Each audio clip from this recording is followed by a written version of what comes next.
નમસ્કાર, હું તો બોલીશ રોનક પટેલ આપનું સ્વાગત કરું છું. હું તો બોલીશનો આજે સતત 1151મો એપિસોડ અને 1151મા એપિસોડમાં આ 1151નો ચોલ્લો જી હા ભ્રષ્ટ અધિકારી ભ્રષ્ટ નેતાઓ માટે અને એ છે ભ્રષ્ટાચાર વિરુદ્ધ એલાને જંગ. જે પણ ગેરરીતિઓ થાય છે, જે પણ દુર્ઘટનાઓ થાય છે એની પાછળ બેદરકારી જવાબદાર હોય છે, પણ એ બેદરકારી ભ્રષ્ટાચારના કારણે થાય છે અને એટલે જ આ છેલ્લો જંગ છે ભ્રષ્ટાચારના વિરુદ્ધ એલાને જંગનો.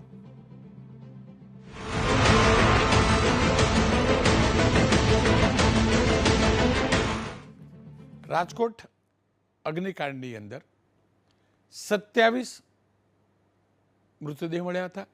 એ 27ની ઓળખ થઈ ગઈ, DNA મેચ થઈ ગયા અને 27ના પરિવારોને એમના મૃતદેહ સોંપાઈ ચૂક્યા છે.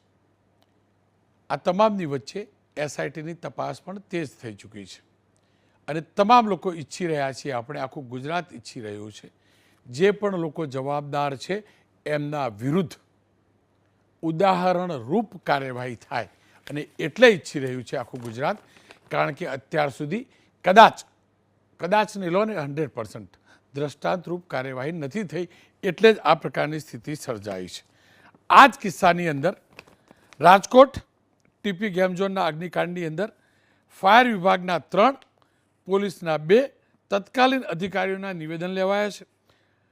Suspended fire station officer Rohit Vigora, Rajkot chief fire officer IV ખેર અને અધિકારી ઠેબાની પૂછપરછ થઈ છે. 2021થી 2023 સુધી ફરજ નિભાવી ચૂકેલા 2 PI VS વણઝારા અને વિજય ઢોળાની પણ પૂછપરછ કરાઈ છે. આ બંને PIને ચાલુ ટ્રેનિંગમાંથી બોલાવવામાં આવ્યા હતા. બંને PIની પોલીસ એકેડેમીમાં હાલ તાલીમ ચાલી રહી હતી. ચીફ ફાયર ઓફિસર IV ખેરની SITના વડા સુભાષ ત્રિવેદી સહિતના અધિકારીઓએ અંદાજે આજે પોલીસ ભવનમાં, ગુજરાત પોલીસ વડાના હેડક્વાર્ટરના પોલીસ ભવનની અંદર 4 કલાક સુધી પૂછપરછ કરી છે. હવે વાત SITના રિપોર્ટમાં શું આવ્યું છે.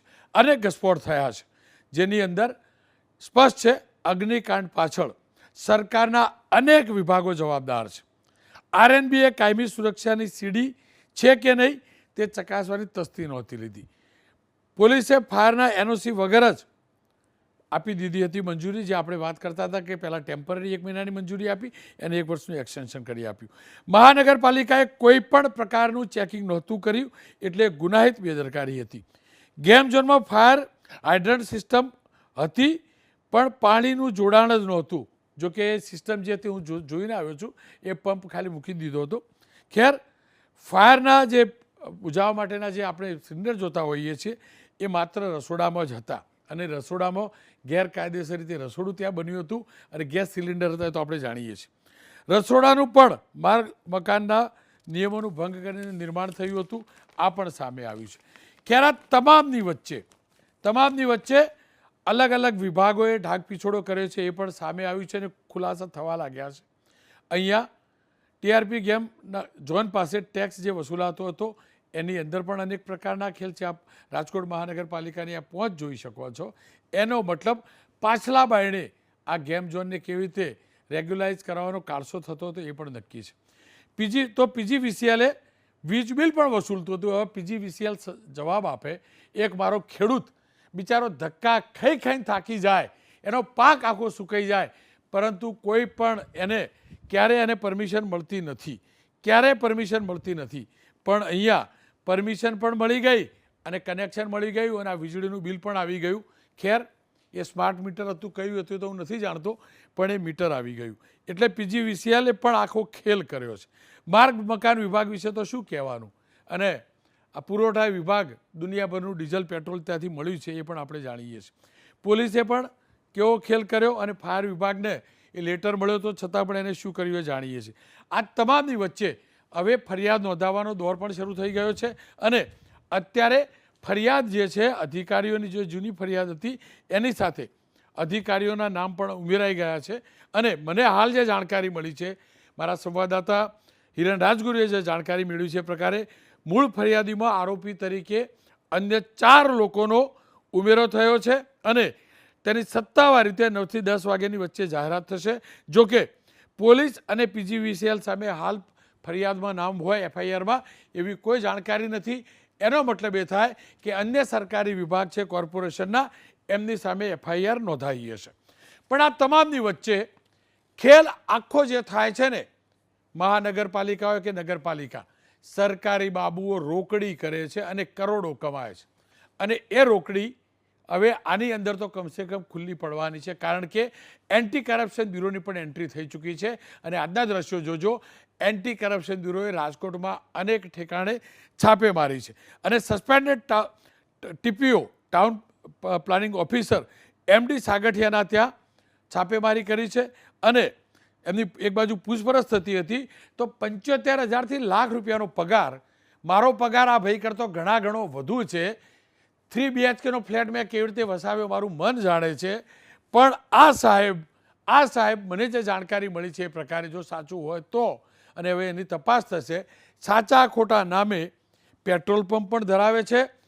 મારા બાપાએ આપેલું ફાર્મ હતું એટલે ખેતર છે. આ સાહેબે આટલા ટૂંકા પગારમાં 75,000 મોંઘવારીમાં બચે પણ નહીં, પણ એની અંદર ફાર્મ હાઉસ પણ બનાવી દીધું, એક ફેક્ટરી પણ છે એવું પણ લોકો કહી રહ્યા છે. જેતપુર રાજકોટ નેશનલ હાઈવે પર ચરખડી ગામ પાસે વિશાળ જગ્યામાં ફાર્મ હાઉસ આવેલું છે. જોકે એ પણ કહેવાય છે કે એમના પરિવારના નામે છે. હવે પારિવારિક સંપત્તિ હોય વારસાઈમાં તો હું નથી જાણતો, પરંતુ પાછળ આ કન્સ્ટ્રક્શન જે છે તે વારસાઈવાળું નથી લાગતું, હમણાંનું જ કન્સ્ટ્રક્શન લાગે છે. 3 પેટ્રોલ પંપ છે એવું પણ કહેવાય રહ્યું છે. યુનિવર્સિટી રોડ ઉપર એક આલિશાન બંગલો બની રહ્યો છે રાજકોટમાં. આલિશાન બંગલો તો ઠીક, 3 BHKનું ઘર લેવું પણ એક નોકરિયાત માટે અઘરું હોય, ત્યાં સાહેબનો આલિશાન બંગલો બની રહ્યો છે. કહેવાય છે કે અનામિકા સોસાયટીમાં કરોડો રૂપિયાના ખર્ચે છેલ્લા 4 મહિનાથી એમના બંગલાનું કામકાજ ચાલી રહ્યું હતું અને એસીબી આની તપાસ કરી રહી છે. હું ફરીથી કહું છું, મારી જોડે કોઈ પુરાવા નથી. પુરાવા હોત તો કહી દેતે કે આ સાહેબે આ જ રોકડી કરી અને એમાંથી બનાવ્યો છે, પણ આ તપાસ ચાલી રહી છે, એ હકીકત છે. એસીબીએ અહીંયા આ પ્રકારે કર્યું છે. રાજકોટ ફાયર વિભાગમાં ચાલતા ભ્રષ્ટાચારનો પણ આ જ રીતે પર્દાફાશ થયો છે. પરંતુ આ તમામની વચ્ચે મને જે જાણકારી મળી છે ને એ જબરજસ્ત ચોંકાવનારી છે. આજ ગેમ ઝોનને રેગ્યુલરાઇઝ કરવાનો રીતસરનો કારસો રાજકોટ મહાનગરપાલિકામાં રચાયો હતો. અને આજ હું આ મોટો ખુલાસો જવાબદારી સાથે કરવા જઈ રહ્યો છું.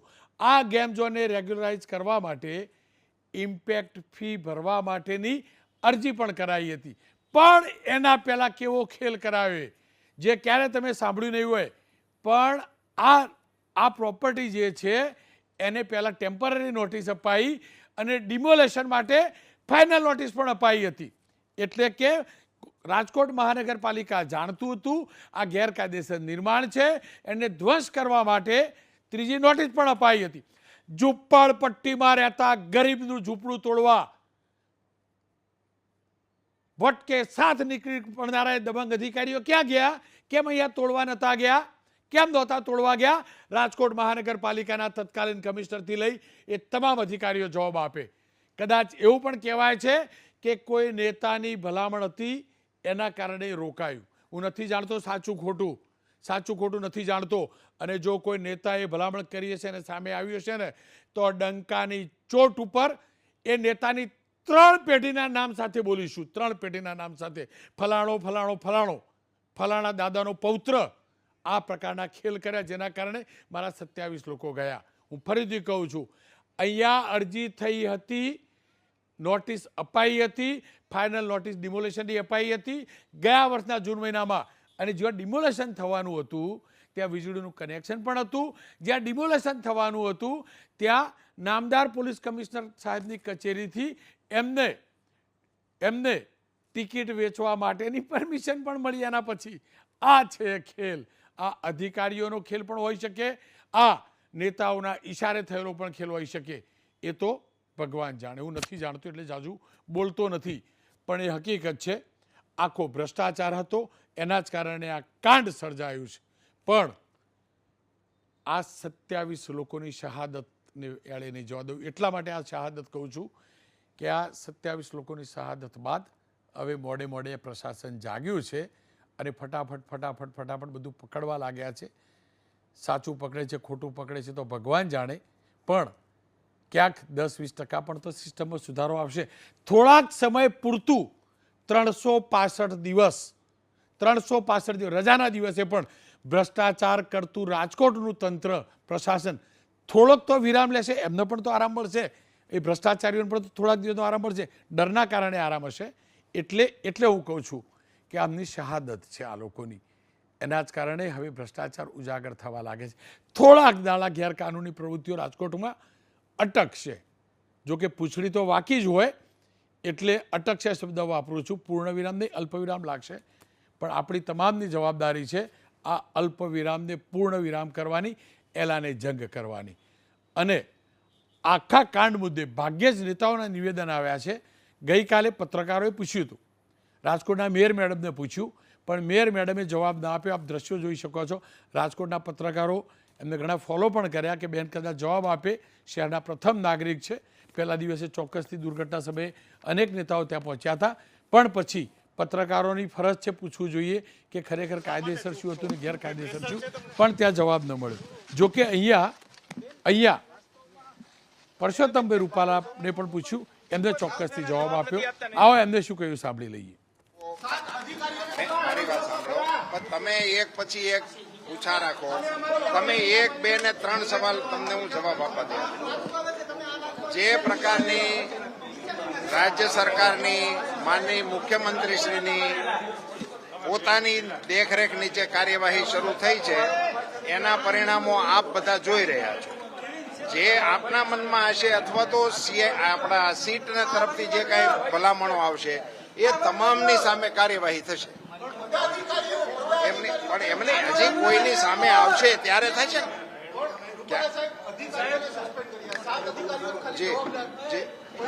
નહીં કેટલો કોણ જવાબદાર એને માટે જ આપણે સીટની રચના થઈ છે. તો આપણે સીટના અહેવાલ સુધી રાહ જોઈએ. આટલું જ ખાલી કહેવાનું છે ને કોઈને છોડવામાં નહીં આવે. આ વાત પણ નિશ્ચિત છે. ભાજપના નેતાઓએ ભલામણ કરી હોય અધિકારીઓને અને આ ચાલતું હોય એવું આપ માનો છો? જો એના અંગેના પુરાવાઓ હોય તો એની ચર્ચા કરાય. અન્યથા શું થાય છે કે મારો આપનો બધાને પણ વિનંતી છે કે અત્યારે ખૂબ ગંભીરતાથી આની તપાસ થઈ રહી છે. સરકાર ખૂબ ગંભીરતાથી પગલાં લઈ રહી છે. ત્યારે એની અંદર વ્યવધાન આવે એ પ્રકારની દિશામાં આપણે પણ નહીં જવું. પણ નળ ગટર પાણી વીજળીના કનેક્શનો મળી જાય, નળ ગટર પાણી વીજળીના કનેક્શનો મળી જાય, જીએસટી નંબર પણ આવી જાય ટિકિટો આપનાર વ્યક્તિને, તો આ કેવી સરકારી સિસ્ટમ છે જેમાં ગેરકાયદેસર એકમને આટલી પરવાનગીઓ મળી જાય? એને માટે જ સીટ છે ને, એમાં જ આવશે આ બધા મુદ્દાઓ. એવા એકમો સામે પણ એફઆઈઆર. રાજકોટની વાત કરીએ પહેલાં એક સમાચાર હરણીકાંડને લઈને આવ્યા છે. વડોદરાના હરણીકાંડને લઈને માફ કરજો, રાજકોટના સમાચાર આવ્યા છે કે 4 અધિકારીઓ વિરુદ્ધ ફરિયાદ નોંધાઈ છે. 4 અધિકારીઓ વિરુદ્ધ અગ્નિકાંડમાં ફરિયાદ નોંધાઈ છે. પરંતુ આ સમાચાર હું શરૂઆતમાં જ આપી ચૂક્યો છું. પણ આ તમામની વચ્ચે હું કેમ કહું છું ભ્રષ્ટાચાર સિવાય કશું નથી ચાલતું, અને રાજકોટમાં તો ખાસ. જોકે બધે આવું હશે. ફાયરની એનઓસી લેવા માટે દુનિયાભરના ખેલ ચાલે છે. હવે પ્રોસેસ થોડીક ઓનલાઈન થઈ હશે છતાં પણ ખેલ ચાલે છે. અને આવું નથી કહેતો. ખુદ રાજ્યસભાના સભ્ય રામભાઈ મોકરિયા, જેઓ વેપારી પણ છે, ઉદ્યોગપતિ પણ છે, એમને કહ્યું કે હા, એક સમય હતો કે એમને પણ પરમિશન લેવા માટે 70,000 રૂપિયા આપવા પડેલા. જોકે એમને એ પણ કહ્યું કે ત્યારબાદ પરત મળેલા, કારણ કે પરમિશનની કદાચ જરૂર નહોતી. પણ એમને આ કહ્યું અને એના અહેવાલ છપાયા કે રામભાઈ મોકરિયાએ 70,000 રૂપિયા આપવા પડેલા. વિચાર કરો કયા હદ સુધીનો આ સિસ્ટમમાં સડો છે. કમસે કમ રામભાઈ એ વખતે સાંસદ નહોતા, પણ નામ તો રામ હતું. રામ, કમસે કમ જેનું નામ રામ છે એને તો અધિકારી છોડે. મને એટલે જ લાગ્યું કે આ સાંસદ મહોદય સાથે વાત કરવી જોઈએ. મેં દિવસે લાંબી વાત કરી છે, ટેલિકાસ્ટ પણ કરી હતી, પણ એ પૈકીના કેટલાક એડિટેડ અંશ છે એ જોઈ લઈએ. એ મુદ્દો શું હતો? એ 70,000 રૂપિયા તમારે કેમ આપવા પડ્યા, કોને આપવા પડેલા અને શું ઘટનાક્રમ હતો? રોનકભાઈ, બહુ જૂની વાત છે, 5-6 વર્ષ પહેલાની વાત છે. જે તે વખતે કોઈ પ્લાન મૂક્યો હોય અને પ્લાનમાં ફાયર સેફટીની જરૂરિયાત ઊભી થઈ હોય એટલે એને પૈસા માંગ્યા હોય. એ મારી પાસે ન હોય, મારા કન્સલ્ટ પાસે માંગ્યા હોય. મારો કન્સલ્ટ જઈને દઈ આવ્યો હોય ને પ્લાન પાસ ન થયો, FIR ની જરૂર ન પડી પેલે ફાયર સેફટીની, એટલે મને પૈસા લઈને પાછો આપી ગયો. રામભાઈ, બરાબર. રામભાઈ, પણ કોઈને પૈસા આપવા એ પણ તો 3 ખોટું છે. વર્ષ થયા આ ઘટના છે ને 5 વર્ષ થયા. હજી એક બીજી તમને વાત, હજી રામભાઈ, રૂપિયા આપવા કોઈ પણ સર્ટિફિકેટ માટે એ પણ તો ખોટું છે માગવા એ ખોટું છે ને. ને. એ ચોક્કસ છે રામભાઈ, પૈસા પણ માગે એ ખોટું છે ને. એ તમારી ફરજ છે કે ભ્રષ્ટાચાર કેમ બંધ થાય. હું આગેવાન છે, મારી ફરજ છે. હું સત્તા ઉપર આવ્યો એટલે હું એ કરું છું. મારી પાસે જે માહિતી આવી સરકારમાં આપું છું. ભ્રષ્ટાચારી એનું ધ્યાન, આ લોકોનું ધ્યાન દોરું કે આ કરપ્ટેડ છે. દાખલા કે સાગઠિયા, તો સાગઠિયા આખી દુનિયાની ખબર છે. 9-10 વર્ષથી આ બધું કરે છે, બધા બધું જાણે છે. કયા કયા પ્રકારનો ભ્રષ્ટાચાર આપે ફાયરમાં અને રાજકોટ મહાનગરપાલિકામાં જોયું? દરેક જગ્યાએ જેને કોઈને જરૂરિયાત હોય એ બધું તમે બિલ્ડર એસોસિએશન વાળાને પૂછો કે ભાઈ તમને શું તકલીફ છે. અમે તો વખત રજૂઆતો કરતા હોય. હમણાં મેં છેલ્લે રજૂઆત એ કરી કે જે એરપોર્ટ છે એ રાજકોટમાં હતું, પાદરમાં, એ બંધ થયું અને એ એરપોર્ટ ગયું અહીંથી 40 કિલોમીટર દૂર. અહીંયા એવો નિયમ હતો કે 28 કિલોમીટરની રેન્જમાં હજી પણ NOC જોઈએ. હવે રાજકોટમાં બિલ્ડિંગ બનતું એનું આ એરપોર્ટમાં NOC ન જોઈએ, છતાં એ લોકો માંગતા. મેં રજૂઆત કરીને રસ્તો કર્યો કે ભાઈ આ ખરેખર વ્યાજબી નથી. 2 માળ 3 માળનું સામાન્ય માણસ બિલ્ડિંગ બને એમાં પણ જો NOC માંગે તો એ વ્યાજબી વાત નથી. મારી રજૂઆત સાંભળીને એને એક્શન લેવાના. આ ભ્રષ્ટાચાર નાબૂદ કરવાનો એક વાત થઈ. રામભાઈ, આપ પણ જાણો છો કે હું સતત આ ભ્રષ્ટાચાર સામે મુહિમ ચલાવતો રહ્યો છું. તમે મારા આઈકોન છો, તમારા દરેક શો હું જોઉં છું. હું એટલે જ મેં તમને 2 દિવસ પહેલા કીધું તો તમે એટલા બધા આક્રોશથી બોલો કે કદાચ ટીવી ની બહાર હમણાં નીકળી જશો. એ 2 દિવસ પહેલા મારા તમારે યાર એનો શબ્દો છે. હું ખાલી એ જ કહું છું, જો આ સિસ્ટમ તોડવી તો પડશે રામભાઈ, એ અને તમારી મદદની મારે જરૂર છે. તોડવી જોઈએ. એમાં રાજકીય લોકોએ, અધિકારીઓએ, પત્રકારોએ, સામાજિક અગ્રણીએ બધાએ જોઈન્ટ થવું જોઈએ ને આ મુહિમ ઉપાડી. અને જે કોઈ ખોટા માણસો હોય, જે કોઈ ભ્રષ્ટાચારીઓ, જે કોઈ આવો જીવ લેતા હોય એને બધાની તપાસ થવી જોઈએ. એની ઉપર એક્શન લેવાવા જોઈએ. એ મતનો છે ને અહીંયા પણ મેં એમ કીધું કે 4 વર્ષથી જે માછડો મતનો ખડકો તો ત્યાં સુધી કેમ ખબર ન પડી. એના અનુસંધાને જ અહીંયા નક્કી થયું છે કે એ જે બનાવ બન્યો ત્યારથી અત્યાર સુધી કલેક્ટર, કમિશનરો એના બધાના નિવેદન લેવાય. એનો મતલબ શું થયો? એક વાત એ પણ સામે આવી કે આના 3 નોટિસ પણ આપી, પછી નોટિસ રોકી દેવામાં આવી તોડવાની. હમણાં આ તમારો બનાવ બન્યા પછી બીજે દિવસે મેં RMC ના કમિશનર જેની બદલી થઈ ગઈ, એ બદલી પેલા 2 કલાક પહેલા મને ખબર નથી કે આની બદલી આજના જ થઈ જાય. ખબર હતી કે બદલી થઈ જશે. એને મેં સવારે કીધું હતું કે સાહેબ હવે પછીથી ક્યારેય પણ કોઈ બનાવ ન બનવો જોઈએ. તમારા અધિકારીઓ નોટિસ મોકલે છે લેખિતમાં કે આ તમારું ગેરકાયદેસર પાડી નાખવાનો, આમ થશે તેમ થશે. એ નોટિસ લઈને જાય છે, ગાડી લઈને જાય છે, એનો વહીવટ થઈ જાય એટલે પછી નોટિસ ફાડી નાખે છે. આજથી તમે એવું નક્કી કરજો કે હવે પછી કોઈને નોટિસ આપો તો ઓનલાઈન નોટિસ આપવાની. સક્ષમ અધિકારી એનું ચેક કરે અને ઓનલાઈન નોટિસ આવ્યા પછી જો એનું પૂર્તતા થાય પછી જ વેવ થવી જોઈએ. આ લોકો સાથે ચીઠું લઈ જાય, પૈસા આપી દે એટલે ફાડીને પાછા ઉતારીએ. આ જે ગેમ ઝોન હતું એને પણ નોટિસ આપીને પછી નોટિસ મારા ભાઈ ગેમ ઝોન ત્યાં બન્યો એ જ આગ લાગી તે મને ખબર પડી. મારું કામ એવું છે કે મારી ઘર, મારો કાર્યાલય, મારો ઓફિસ. રામભાઈ, આપની વાત નથી કરતો, હું તો ખાલી એ જાણવા માંગુ છું કે એ મને ખ્યાલ નથી. ત્યાં ગેમ ઝોન હતો એ જ મારા ભાઈ મને ખબર નથી. નોટિસ આપી ના આપી કેમ ખબર પડે? એક છેલ્લો સવાલ, અને ગુજરાતના દીકરા તરીકે, ગુજરાતના એક વડીલ સાંસદનો સવાલ. હું 1 અઠવાડિયું બોરિયા બિસ્તરા લઈને રાજકોટ આવું રામભાઈ, મને લોકો મારા મહેમાન થાજો, મારા ઘરે જ ઉતરજો, મારી હોટલમાં જ ઉતરજો. મને ભ્રષ્ટાચારીઓના એડ્રેસ ની મળી જશે. બોલો, હું એક્સપોઝ કરીશ જો ડોક્યુમેન્ટ મળે તો. તમે યાર, જો હું તો નફર માણસ છું રામભાઈ, તમે જાણો. એડ્રેસ મળે, બધું મળે. તમે આમાં તમારી આંખમાં તમારે કોઈ આંખ પરોવીને તમે વાત કરો ને સામે વાળો આંખ ન પરોવી શકે ને આની આવી ચર્ચા સાથે તમારે સમજી જવાનું કે ભ્રષ્ટાચારી છે. એના પ્રૂફ ન મળે ને એ પ્રૂફ તમારે ગોતવા પડે. આપણે ગોતવા મદદ કરશો? મને કહો, પરોક્ષ રીતે મદદ કરશો? હું બધાને મદદ કરું છું, ખુલ્લેઆમ મદદ કરું છું. મારી સરકારને હું રજૂઆત કરું છું કોઈ પણ બાબત હોય. અને બીજા નંબરમાં બીજી તમને વાત કરું, પગલા લેવાય છે પછી એનો કોર્ટમાં કેસ થાય છે, એની રજૂઆતો થાય છે, કેસ લાંબે સુધી ચાલે છે. એમાં સાક્ષી પુરા ઘણીવાર ફૂટી જાય છે, ઘણીવાર કોઈ બીજા ફૂટી જાય છે, એટલે સાબિત થવામાં મુશ્કેલી પડે છે. માત્ર રિક્વેસ્ટ એટલે તમે મારે ઘરે આવજો, જમજો, ને હું તમને જમતા જમતા બધી માહિતી આપીશ. તમારે હિંમત હોય તો ખોલીને બોલજો. રામભાઈ, હું ફરીથી કહું છું, ભગવાન સિવાય કોઈના બાપની તાકાત નથી રોનક પટેલની હિંમતનું રોકવાની. હું આપની જોડે આવીશ, આપની જોડેથી સરનામું લઈશ, એ વ્યક્તિને પૂછીશ, એ વ્યક્તિને બતાવીશ. બસ મને ખાલી જ્યાં જ્યાં ખોટું થયું ને એનું લિસ્ટ આપી દેજો. રોનકભાઈ, તમે કલયુગમાં આવી રીતના કોઈને પૂછો કે ભાઈ તું પૈસા લે ભ્રષ્ટાચારી, તમને કોઈ હા પાડશે? કોઈ હા પાડે? ના, કોઈ એસીબી એટલા માટે કે ઝડપું ગોઠવીને પકડાય તો જ એ સાબિત થાય છે. મને એ તમને દાખલો આપું, આ સાગઠિયા છે, તમે એની તપાસ કરો. માનો કે 75,000 પગાર, તમારી ચેનલો કાલે બોલતી હતી 75,000 પગારમાં 300-400 કરોડની પ્રોપર્ટી કેમ આવી ગઈ ભાઈ? હું તો ખુલ્લી બોલું છું ને, કાલ બોલેલો રામભાઈ. રામભાઈ બોલેલો. તમે બોલેલા ક્યારે? એ ભાઈ પકડાણો ત્યારે ને. પણ એ પેલા મને ખબર હતો, બોલતો હું તો નફટ માણસ. તમે જાણો છો, રાજકોટ ને ખબર છે. પેલા આખા રાજકોટને ખબર છે કે આનો. અને હજી તમને એક ચોખવટ કરી દઉં, ઈ ભાઈ ને કાયમી કરવાની કોર્પોરેશન વાત આવી, કોઈ અમુક લોકોએ ભલામણ કર્યું કે આને ન રાખો, ભ્રષ્ટાચારી છે, કરપ્ટેડ છે, આપણી પાર્ટીની સરકારની છાપ બગાડશે, છતાં કોઈ લોકોએ ભલામણ કરીને એને રાખ્યો. કોણ હતા ભલામણ કરવા? નામ કહો તમે તાર. નામ અત્યારે તમને અહીં રૂબરૂ આવો એટલે બધા કહીશ. હું તમારી જોડે રૂબરૂ કાલે જ આવીશ. રામભાઈ, મારા માટે અડધો કલાક ફાળવજો. હા, અડધો કલાક નહીં, 5 કલાક. રેકોર્ડિંગ નહીં કરવાની શરતે.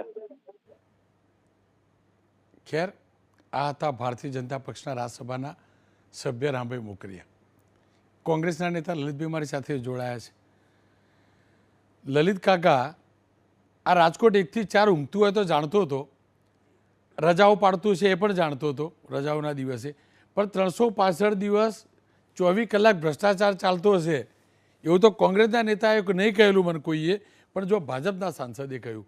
ખરેખર ચાલે છે શું રાજકોટમાં? અને આ રાજકોટ પૂરતું જ છે કે આખા ગુજરાતનું હાલત છે? રોનકભાઈ, રામભાઈ ખરેખર ભોળા માણસ છે અને રાજકારણી માણસ નથી, એટલે સ્પષ્ટ અને સાચી વાત કરી દે છે. સાહેબ, તમે રાજકોટની વાત તમે ક્યાં કરો છો? આખા ગુજરાતમાં એક પણ જગ્યા એવી બતાવો તમે મને કે જ્યાં પૈસા દીધા વિના કામ થતું હોય.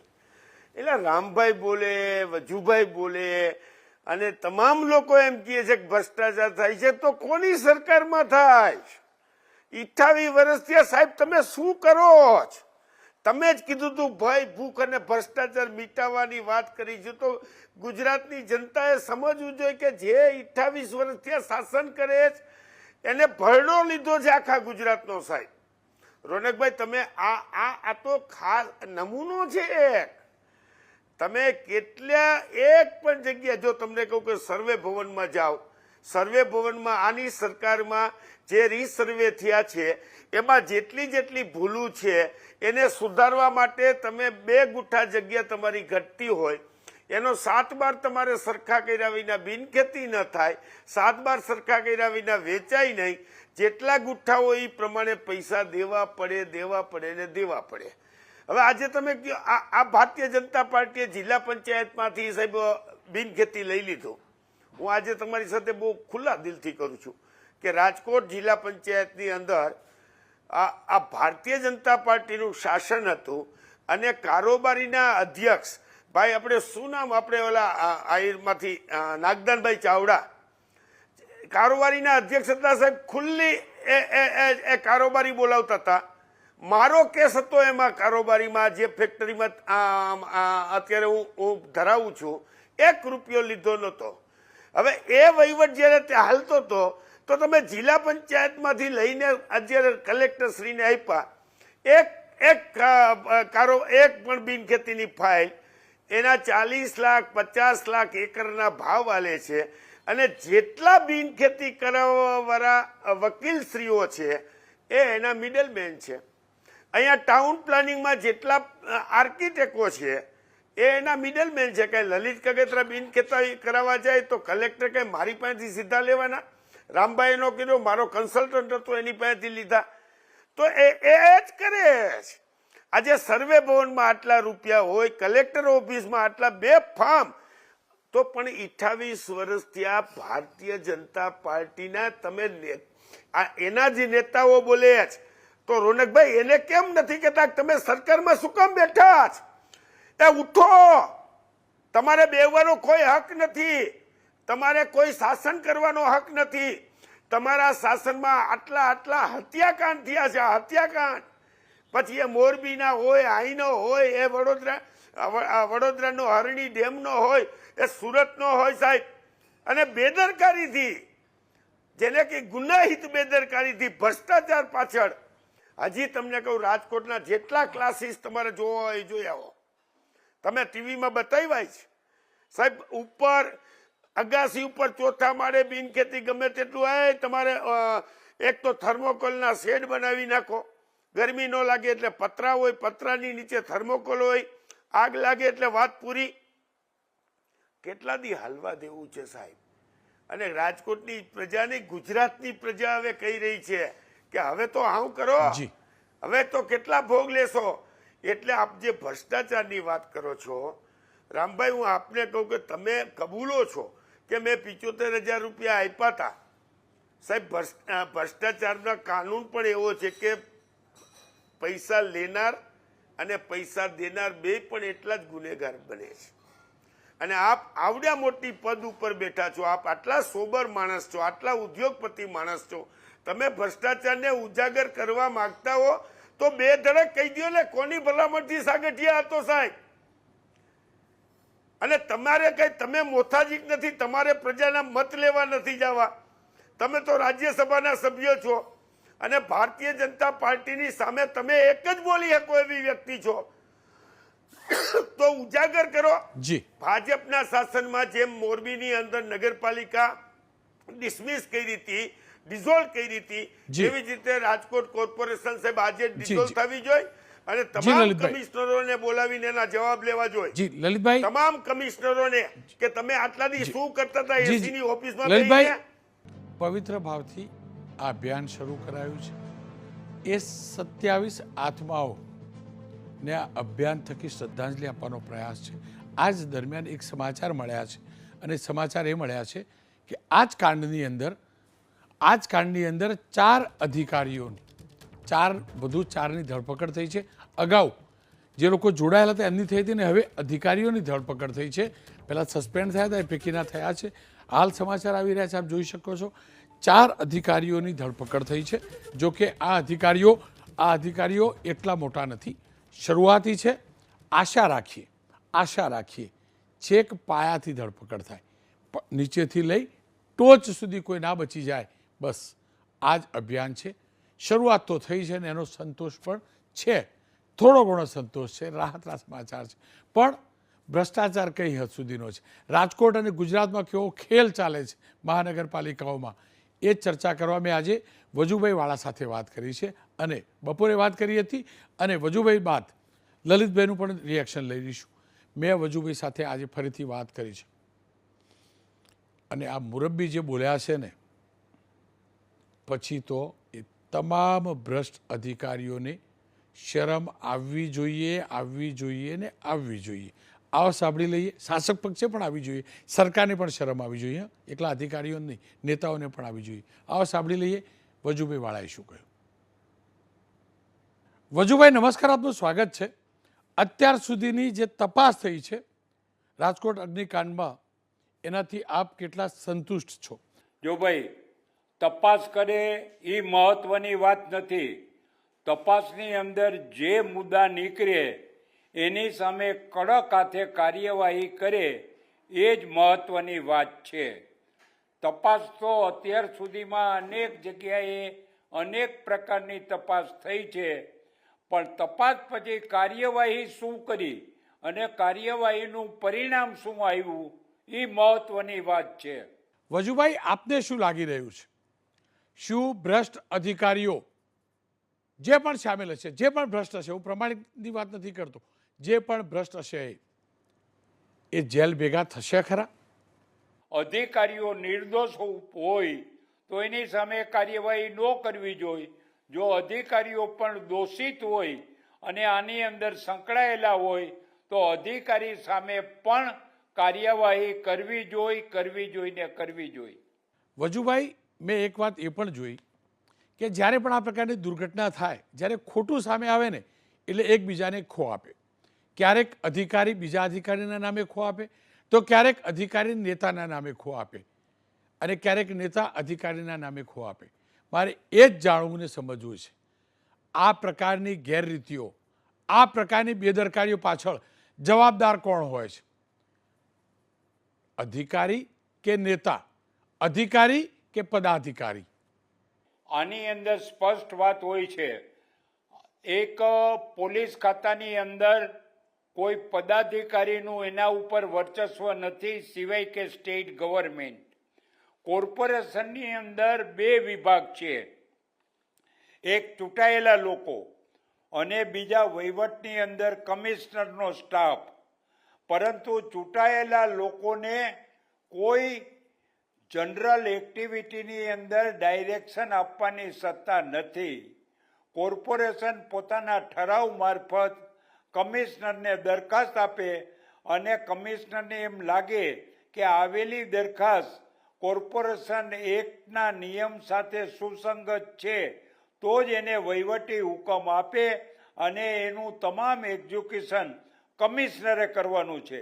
કોર્પોરેશનની અંદર ચૂંટાયેલો માણસ એ ક્યારેય પણ ગુનેગાર હોતો નથી સિવાય કે એને કોઈ ભ્રષ્ટાચાર કરીને બોર્ડમાં ઠરાવ કર્યો હોય તો એ માણસ ગુનેગાર ગણાય. બાકી રોજે રોજના કાર્યવાહીની અંદર કામ કરવાની સત્તા કમિશનરની છે. ચૂંટાયેલા લોકોને કોઈ પાવર નથી. વજુભાઈ, શું સરકારી કામકાજમાં એ ગવર્મેન્ટ ઓફ ગુજરાતનું હોય કે પછી મહાનગરપાલિકાનું, શું નેતાઓની ખોટી દખલગીરી હોય છે? શું નેતાઓ અધિકારીઓ પાસે દબાણ કરી ખોટા કામ કરાવડાવે છે? દખલગીરી થતી હોય તો સુપ્રીમ કોર્ટે એક જજમેન્ટ આપેલું છે કે કોઈ પણ તમારો વરિષ્ઠ અધિકારી તમને સૂચના આપે તો એની મૌખિક સૂચના માનવી નહીં, એની લેખિત સૂચના જ માનવી જોઈએ. અને આવી લેખિત સૂચના મ્યુનિસિપલ કોર્પોરેશનની અંદર કોર્પોરેશનના કાયદા સાથે સુસંગત હોય તો જ કમિશનરે એનું એક્ઝિક્યુશન કરવું જોઈએ. અને જો કાયદા સાથે સુસંગત ન હોય અને કોઈએ સૂચના આપી હોય અને છતાં પણ જો કમિશનર કોઈ કાર્યવાહી કરે તો એના માટે જવાબદાર કમિશનર છે, સૂચના આપનાર નથી. સૂચના આપનારની સૂચના માનવી જ જોઈએ એવું કાયદામાં ક્યાંય જોગવાઈ નથી. વજુભાઈ, આપ શું માનો છો? દિવસે દિવસે શું ભ્રષ્ટાચાર વધતો જાય છે? અને ખાસ કરી રાજકોટ અને રાજકોટ કોર્પોરેશનની વાત કરીએ તો શું ભ્રષ્ટાચાર કાબૂમાં આવી રહ્યો છે કે દિન પ્રતિદિન ભ્રષ્ટાચાર બેકાબૂ થઈ રહ્યો છે, વધી રહ્યો છે? આપ શું માનો છો? દિવસે દિવસે જે ઓફિસરો છે ને એ બેફામ ભ્રષ્ટાચાર કરી રહ્યા છે. અત્યારે કોઈ પણ ડિપાર્ટમેન્ટમાં જાઓ તો એક જ વાત હશે કે રૂપિયા આપો તો જ તમારું કામ થાય. રૂપિયા ન આપો તો ચૂંટાયેલા લોકોને પણ આ ઓફિસર દાદ દેતા નથી. કારણ કે એડમિનિસ્ટ્રેશન માટેની સર્વ સત્તા આ કર્મચારીઓના જ હાથમાં છે. અને એક પણ કર્મચારી, હું કોર્પોરેશનમાં જઈને તમે જોશો તો રૂપિયા આપ્યા વગર ક્યાંય કામ થતું નથી. ફક્ત આ નહીં, તમે ગમે ત્યાં જાઓ તો આજે કર્મચારી વર્ગ એટલો બધો ફૂયલો અને ફાયલો છે કે જેને કોઈની બીક નથી અને કોઈ જાતના રોકટોક વગર મોટા પ્રમાણમાં ભ્રષ્ટાચાર કરી રહ્યા છે. વજુભાઈ, રાજ્યસભાના સભ્ય રામભાઈ મોકરિયા, એમની સાથે મેં આજે વાત કરી ટેલિફોનિક, તો એમને એમ કહ્યું કે વર્ષો પહેલાં ફાયરની પરમિશન માટે 70,000 રૂપિયા તેમને આપવા પડેલા. જોકે ત્યારબાદ તેમને પરત વળે એવું પણ કહેતા હતા, પણ આપવા તો પડેલા. આ કેટલું ઘાતક છે? પરમિશનો માટે આ પ્રકારે રૂપિયા આપવા પડે, આ કેટલું ઘાતક, આ કેટલું ખતરનાક? કોઈ પણ માણસ છે ને, કોઈ માણસ કરપ્શનના પૈસા લે કે કરપ્શનના પૈસા આપવા પડે એવી પરિસ્થિતિ હોવી ન જોઈએ. આની અંદર કોર્પોરેશનને કે સરકારી અધિકારીને પૈસા આપનાર પ્રજાના પ્રતિનિધિએ 7 વાર વિચાર કરી અને પૈસા આપવા જોઈએ. ગમે એવું કામ હોય તો ચૂંટાયેલા લોકોએ આ કર્મચારીને 1 રૂપિયો પણ આપવો ન જોઈએ. તો વજુભાઈ, સામાન્ય લોકો તો રૂપિયા આપે, પણ સ્થિતિ એ પણ છે નેતાઓએ પણ તો હવે સાચા કામ કરાવવાના રૂપિયા આપવા પડે છે. ખોટામાં તો માની પણ લઈએ, ખોટું ના થવું જોઈએ પણ માની પણ લઈએ, પણ સ્થિતિ એ છે વજુભાઈ કે નેતાઓ પણ હવે એવું કહેતા થઈ ગયા છે કે અમે સાચા કામ માટે પણ રૂપિયા આપીએ છીએ અથવા ભૂતકાળમાં આપ્યા હતા. જો ભાઈ ઘણીવાર જે માણસો ધંધો કરતા હોય છે ને એને એમ થાય કે ધંધાની અંદર આ લોકો કંઈક વાંધો કાઢશે તો એ વાંધો અમારો 5 વર્ષ ચાલશે, એને બદલે જે આપવાનો છે એ આપી દો અને પૂરું કરો. એ આપવાવાળાની 101% નબળાઈ કહેવાય. વજુભાઈ, આપને કેટલો ભરોસો છે આ અગ્નિકાંડમાં ખરેખર ન્યાય થશે અને કસૂરવારોને અદાલત સજા આપે એ પ્રકારના પુરાવા રજૂ થશે? તમને કેટલો ભરોસો છે? અત્યારે જે કાર્યવાહી થઈ રહી છે અને અધિકારીઓની પણ પૂછપરછ થઈ રહી છે એની સામે આપણે નથી કહેતા કે તમામ નિર્દોષ હોય એને પણ સજા કરવી જોઈએ, પણ એની અંદર જેની જવાબદારી છે અને જવાબદારી નિભાવી નથી એવા લોકો દોષિત હોય તો એની સામે કામ કરવું જોઈએ, કાર્યવાહી કરવી જોઈએ, જેનાથી ગુજરાતના તમામ અધિકારીઓ સચેત રહે અને પોતાની જવાબદારી પ્રત્યે પૂરેપૂરી કાર્યવાહી કરે. વજુભાઈ, છેલ્લા કેટલાક દિવસથી કાર્યવાહી શરૂ થઈ. ગેમ ઝોન જ્યાં જ્યાં ચાલતા હોય અથવા જે પણ ઇમારતો હોય જ્યાં બીયુ પરમિશન ના હોય કે ફાયરની પરમિશન ના હોય એના માલિકો વિરુદ્ધ FIR દાખલ થઈ રહી છે. પણ સવાલ એ પણ તો છે ને વજુભાઈ, જે રીતે રાજકોટની અંદર આ કાંડ થયો અને પછી જે લોકોએ ચલાવ્યું એ બધા વિરુદ્ધ કાર્યવાહી થતી હોય અધિકારીઓ વિરુદ્ધ, તો પછી જ્યાં ભલે કાંડ નથી થયો, દુર્ઘટના નથી થઈ, પણ જે અધિકારીઓએ ફાયરની પરમિશન વગર કે બીયુ વગર બધું ચાલવા દીધું છે, ખાસ કરીને ફાયરની પરમિશન વગર, એ અધિકારીઓ વિરુદ્ધ કેવા પ્રકારની કાર્યવાહી જરૂરી છે? આ અત્યારે અધિકારીઓને ફરિયાદ કરી છે ને એ ઘણીવાર કોર્પોરેશનની પરવાનગી લીધી છે, પરંતુ નાની મોટી ક્ષતિ હોય ને કે તમારી પાઇપલાઇન 30 ફૂટ છે એને બદલે તમારી પાઇપલાઇન પાણીની 60 ફૂટ હોવી જોઈએ, એના કારણે એને સૂચના આપવી જોઈએ કે 30 ફૂટને બદલે 60 ફૂટ કરો. એને બદલે તમે આમાં પૂરતી કાળજી નથી રાખી એમ કરીને ક્રિમિનલ કરવી એ પોતાની શક્તિનું પ્રદર્શન કરે છે. આનાથી કોઈ પરિણામ આવવાનું નથી. આ જે અગ્નિકાંડ થયો છે અને આ બીજા બધા લોકો સામે ફરિયાદ કરી છે એ ફરિયાદને લોકો ધંધો કરવા માટે થઈને એને ઓપોર્ચ્યુનિટી આપવી જોઈએ કે તમારી રહેલી ક્ષતિ તમે દૂર કરો.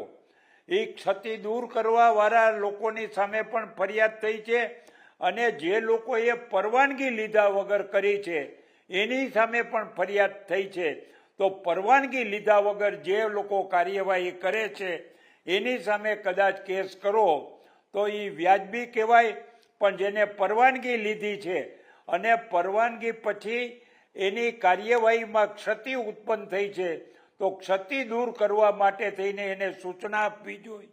એના માટે એની સામે પોલીસ એક્શન ન લેવા જોઈએ. વજુભાઈ, આપણે તમામ લોકો મળીને એવું તો શું કરી શકીએ જેના કારણે આ ભ્રષ્ટાચાર ઉપર પૂર્ણ વિરામ મૂકી શકાય, જેના કારણે આવી દુર્ઘટનાઓ ન થાય, જેના કારણે બેદરકારી ન થાય? આપણે તમામે મળીને શું કરી શકીએ? વજુભાઈ, આપ તો લાંબો અનુભવ ધરાવો છો, રાજકીય અનુભવ પણ ધરાવો છો, એડમિનિસ્ટ્રેશનનો પણ અનુભવ ધરાવો છો, એટલે જાણવું છે. જો ભાઈ આની અંદર કોર્પોરેશનની અંદર આપણે વાત કરું કે કોર્પોરેશનની અંદર દરેક બોર્ડની અંદર એક અધિકારી હોય છે, એને આખા કોર્પોરેશનનું ધ્યાન રાખવાનું હોય છે. કોર્પોરેશનમાં કઈ જગ્યાએ ગેરકાયદેસર બાંધકામ થાય છે એ ગેરકાયદેસર બાંધકામ એ અધિકારીની રાહબારી અથવા તો એની મીઠી નજર નીચે જ થતા હોય છે અને જે લોકો મીઠી નજરમાં ન આવે એ લોકોએ એનું કાયદેસરનું કાર્યવાહી છે એ મકાન દૂર કરવું પડે છે. આ બધા અધિકારીઓ છે ને એને સીધા કરવાની જરૂર છે કે તમારું કર્તવ્ય અને ફરજ છે એ તમે બજાવો. ગમે એ માણસ ગેરકાયદેસર કામ કરતો હોય એને અટકાવો. દરેક વોર્ડની અંદર કયા વિભાગની અંદર ગેરકાયદેસર કામ થાય છે એ અધિકારીઓને ખબર હોય જ છે. એની જે ખબર હોય છે એ ખબર હોય જ છે. એ ખબર જે હોય એની સામે કાર્યવાહી કરવી જોઈએ. વજુભાઈ, આ બધી કાર્યવાહી કરી કોણ શકે, મને સમજાવો. મારા હાથમાં તો છે નહીં કાર્યવાહી કરવાનું, આપણે તો ઓથોરિટી છીએ નહીં, તો આ કાર્યવાહી કરી કોણ શકે? આની અંદર જે વહીવટની અંદર બેઠા લોકો છે ને એને કરવું જોઈએ. આમાં કોર્પોરેશનના ચૂંટાયેલા લોકો હોય કે રાજ્ય સરકારની અંદર ચૂંટાયેલા લોકો હોય, એ જે તે ખાતાની અંદર રહેલી ક્ષતિઓ એને લોકોની સમક્ષ રાખવી જોઈએ અને લેખિત ફરિયાદ પોલીસમાં કે કોર્પોરેશનમાં કરવી જ જોઈએ. પ્રજાની જેટલી જાગૃતિ હશે એટલું આ જે તંત્ર છે એ સારું ચાલશે. પ્રજાને એમ થાય કે આવું ચાલ્યા જ કરે છે તો એ ચાલે રાખશે. એના માટે પ્રજાની જાગૃતિની જરૂર છે કે પ્રજાએ હિંમતથી ખોટું થાય ત્યાં એનું ધ્યાન દોરવું જોઈએ. જી, ખેર લલિતભાઈ વજુભાઈ વાળા, હું આવડો હતો ને ત્યારથી થોડુંક સમજતો થયો ને ત્યારથી રાજનેતા તરીકે જોઉં છું, કુશળ વહીવટ કરતા એડમિનિસ્ટ્રેટર તરીકે જોઉં. એમને બહુ બધું કહી દીધું. આપ શું માનો છો, આ સ્થિતિ માટે જવાબદાર કોણ, અધિકારીઓ કે નેતાઓ?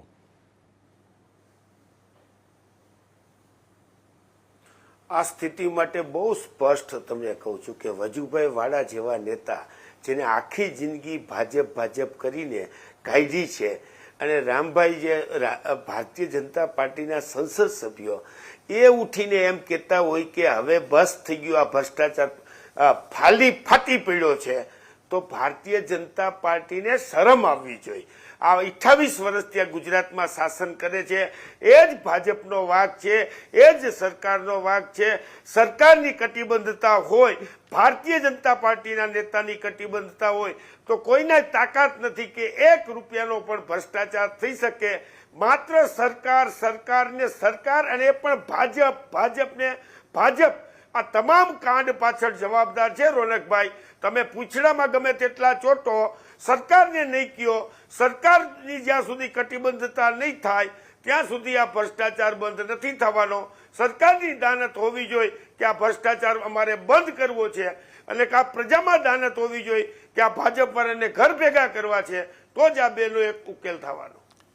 લલિતભાઈ, આપનો ખૂબ ખૂબ આભાર. ખેર, આજે 1151મો એપિસોડ હતો અને આપણામાં 1151 શુકનનો શબ્દ છે, એટલે જ આજનો એપિસોડ ભ્રષ્ટાચારીઓને ધમકી ગણો તો ધમકી, ચેતવણી ગણો તો ચેતવણી, એનો ચોલ્લો.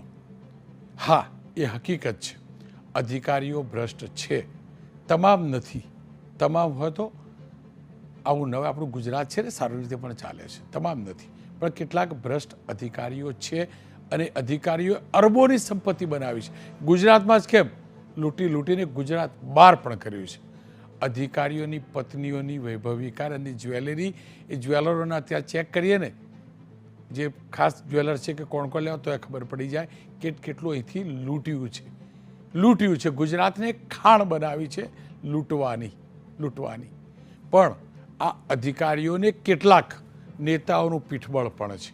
કેટલાક નેતાઓનું પીઠબળ છે, સાથે કેટલાક પ્રમાણિક અધિકારીઓને કેટલાક નેતાઓ પ્રમાણિકતાથી કામ પણ નથી કરવા દેતા, એ પણ હકીકત છે. સિક્કાની બંને બાજુ છે, બે સાઈડ ભેગી થાય ને એટલે સિક્કો બને છે, અને એટલે જ એ સિક્કાની કિંમત થાય છે.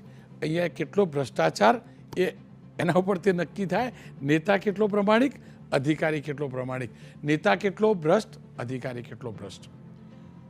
અધિકારીઓની વાત ચોક્કસથી આવી છે. 4 અધિકારીઓ વિરુદ્ધ કાર્યવાહી થઈ છે, FIR નોંધાઈ છે અને સમાચાર મળ્યા છે પ્રકારે ધરપકડ થઈ છે. આ શરૂઆત છે. આશા રાખું અંત પણ સત્વરે આવે, અને એ અંત, ભ્રષ્ટાચારનો અંત સત્વરે આવશે તો જ સાચા અર્થમાં રામરાજ્ય સ્થપાશે. સાચા અર્થમાં આપણે જે કહીએ છીએ મારું ગુજરાત આગું ગુજરાત, એ સાબિત થશે. સાચા અર્થમાં આપણને કહેવાનો અધિકાર મળશે કે હા, હું સરદારના ગુજરાતનો દીકરો છું, સરદારના ગુજરાતનો નાગરિક છું. અને એટલે જ કહું છું, આપણને આપણી શરમ ના હોય તો કંઈ નહીં, સરદાર સાહેબના નામની તો શરમ કરો.